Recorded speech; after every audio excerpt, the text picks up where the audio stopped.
Bonjour Monsieur Buenaventura, Bonjour. bienvenue sur Je suis né 3 fois, c'est le nom de la chaîne. Nous naissons à plusieurs moments dans la vie.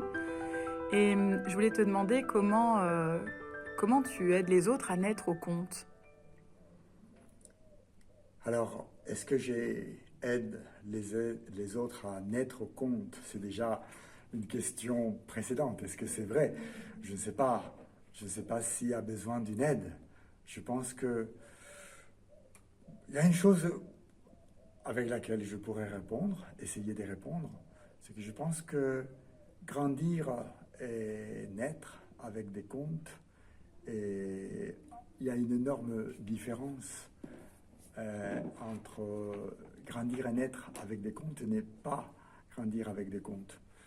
Je ne sais pas s'il y a un besoin, je ne sais pas s'il y a une manière, s'il y a une forme particulière. Je pense que, en tout cas, et moi, dans mon expérience, les histoires m'ont fait naître une, deux, trois, quatre fois.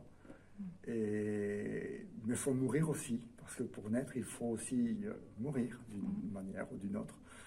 Et cette expérience de naître et mourir est liée à l'écoute, et souvent à l'écoute des histoires.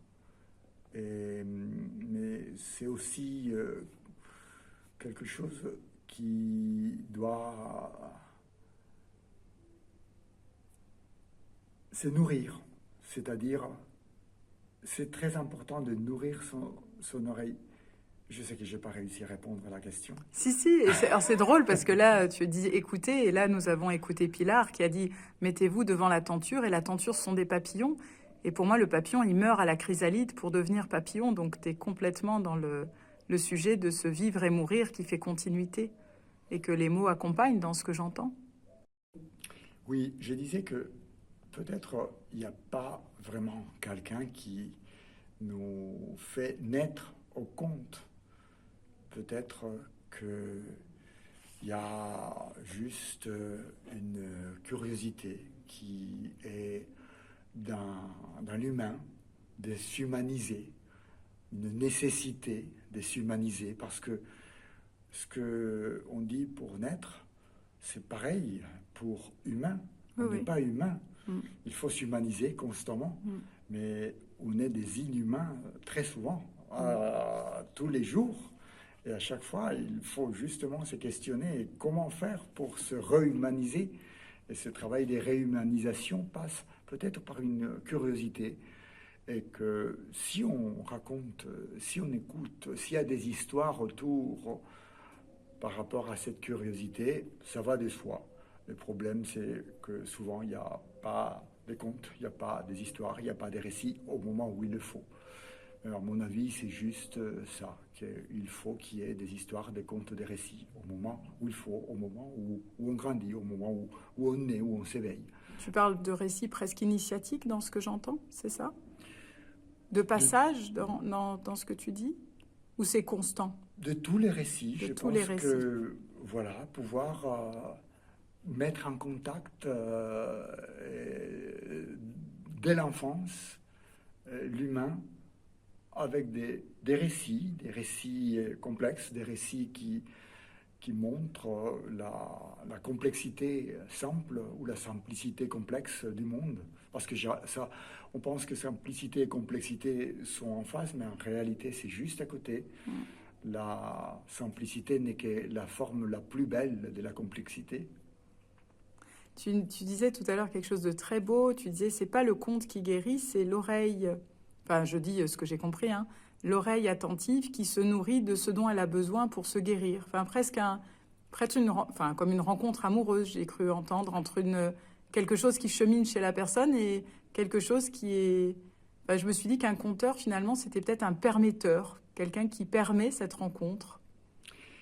D'une certaine manière, ça peut être une rencontre amoureuse, mais ça peut être aussi une rencontre d'un tout autre ordre. On peut aussi se construire et se guérir contre un récit, parce qu'on nous a donné un récit qui ne correspond pas, et qu'à un moment donné, on l'écoute, on l'entend, et on se fâche avec ce récit.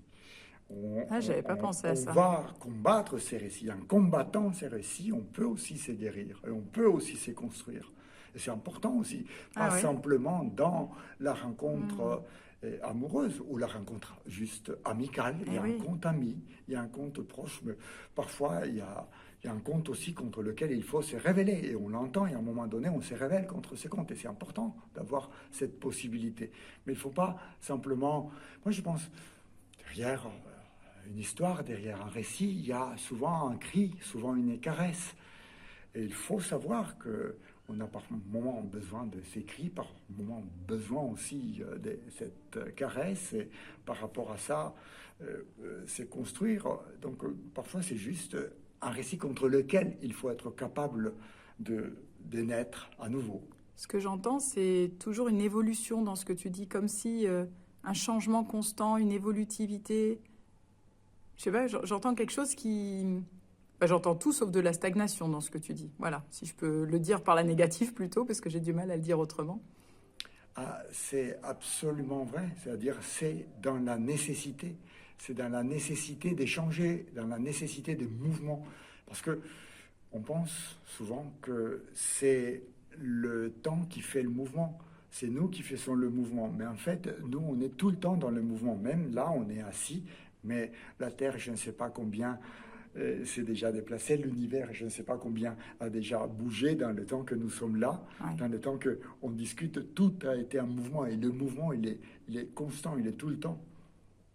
Merci pour ce rappel. À très bientôt sur Je suis né 3 fois.